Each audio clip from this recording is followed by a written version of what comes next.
Hello, hello world, hello Philippines, and hello Bonbon Katarman Liluan. Hi everyone, every two and every three. So, sayo sa kabuntagon, no, mga alas 5 siguro or mga 4 kapin ni ani ng larga from Lapu-Lapu going to Liluan. So, kanina area Liluan ani. So, unsa mong gianhi katong sikat sa Katarman na seafood, which is na siya sa mga along the dagat lang, no? Dito na maligya ang daghan kay na seafood. Of course, other than daghan kay nga maligya, makakaonsad mo dito kay na-adjoy mga nang maligya na luto or lutuon ang seafood. So during dapita, layo-layo pa sa dagat jud. Ga-park mig layo kay daghan na maday kayo tao. So wala binagdahom na inani kay daghan ang tao, layo kay ang parkinganan. So among gibakta siya padulong pasulod. Kay grabe jud in town. So diri na portion tamuliko kani inyong ilhanan kinang na moonlight welcome to Kamote 1, no? Puro kamote ni siya na area. So muna ang sudlon nun para padung sa dagat. So makita na ninyo mo na siya inyong agian. Nasudlan na ni siya motor diring dapita. So diri ninyo makita or masudlan sa sakyanan pero one way lang.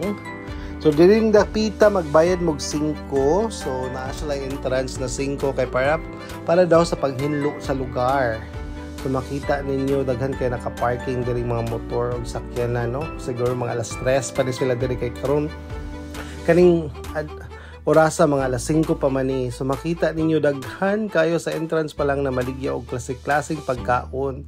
Pamprutas, snacks, dessert, lechon ug uban pang mga pagkaon, sugba, puso.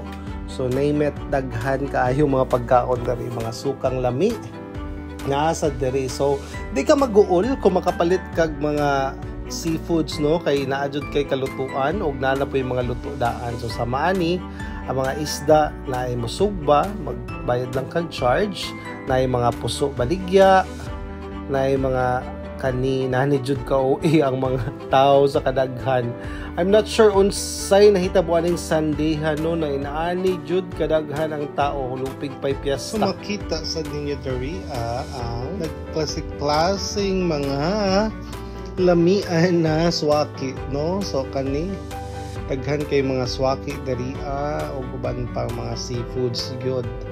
So, tanang mga shells diri makita ninyo, name it, daghan og barato ra kaayo. So, pwede mong palit para dalon ninyo sa inyong balay o kung ganahan mo diri mo kaon, mo palit mo og inyong ipaluto. Kay na-enjoy mo luto sa din taon diya sa kilid-kilid.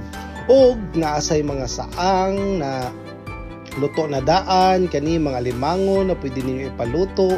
Nasad mo makita dari na limangon na luto na daan. So nagklase-klase na yung mga seafoods diri na lato or even di ba na maligyang lechon. Doon na area nasad ko na ila-ila na honest kayo na maligya kay paminaw na to yung lapas kay mo kaliw sir, naglihok-lihok pas ka gwapa. Presko kay mura kita sir. Ay bago mo. Honest kay si Kuya. Mo agree jud ko sa baha. So, makita ninyo na nagkalata ang mga tao, samtang nagkalata sa mga namaligya og mga seafoods diri So, klase jud ang isda. So, among gipalit di ay tuod no, nagpasugba lang ni isda. Kahit isa ka kilo na isda among gipasugba ang charge 50, ang kilo sa isda 200. So isa ka kilo among gikaon og sa dihang nakulang pag yun taon kay lamian kayo og fresh kayo. Palit sa mig isa ka cellophane na swaki which is tag 200. Depende sa kadag-on ay tawag 100 ay tag 150. Naapod mig palit na kinilaw na katong si cucumber, no? Og sa dihang lami pud kay ang suka ato kay na kuan na gyud siya kana na kompleto na anay mga lamas and all. So kaon na lang gyud. Nagpalit sad mi aning lamian na saang tag 15 ra ni na dako napoy tag 20 tag 25 depende sa kadako, pero kato na saang enough na yang kadako per lami jud siya kaayo. Perfect puso, soft drinks katong lamian na suka Og kompleto jud kayo mong kaon og diri magtanaw ko na nagkaon ko no maglaway kog balik kay makarecall ko sa lasa sa isda og sa kinilaw na pertig yung preskuha in taon. So grabe na mong kaon kani siya ang saang nila Diyos ko sa tong ganhag mga saang lamian sa kayo. Lahi na jud ning fresh good in town imong gikaon no nga gipaluto dayon kay Diyos ko magtubod imong laway. So habang nagtanaw ko ani na video medyo nagtulo sa akong laway karon kay medyo ma-recall pa nako ang lasa sa among gikaon ug perti na mong busoga. After na mugkaon of course ang dessert diri ang salbaro mo jud ni ang baligya diri sa daplin sa dagat. Og shout out kay ate sa maligya ani na salbaro kay perting lami gyud siyang salbaro og siyang latik asin grabe ka pure. Kana mo ni si ate mo ninyong pangitaon na mamaligyag salbaro kay lami kayang salbaro gyud asin mga tulo siguro gyud ako nakaon diri napita. Og namalita sad big another salbaro actually pero ang kay ate ang pinakalami og latik kay pure jud kaayo no. Yung taon di ba? Finger licking goods gyud. So lami kaayo magkaon-kaon tag salbaro mo ni ikaduha na magipalitan. Og mo kani ang area og sa dihang during that time there na ang KMGS na timingan diri jud in town sa mong area sa KMGS nagbabag og sa dihang naapa jud sa diri sa laga shooting dool namo og sa dihang di na lang mo matinga kung makita ninyo sa KMGS kay diri man jud sila sa mga lugar nagpatungod og sa dihang nagapil-apil na lang pud mi dihag kaway-kaway.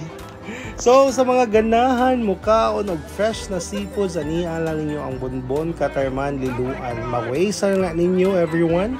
Every 2 and every 3 i-waste lang yung Bonbon Katarman Liluan og di na mo masaag og maka abot na mo diring dapita. Now please let me know kung makasuway na mo diri kay perti yung daghana sa tao. Og mora ka na. Daghang salamat sa inyong pagtanaw. Hinaot na makatilaw sad mo sa mga pagkaon diri everyone. Every 2 and every 3. So, thank you for watching and goodbye.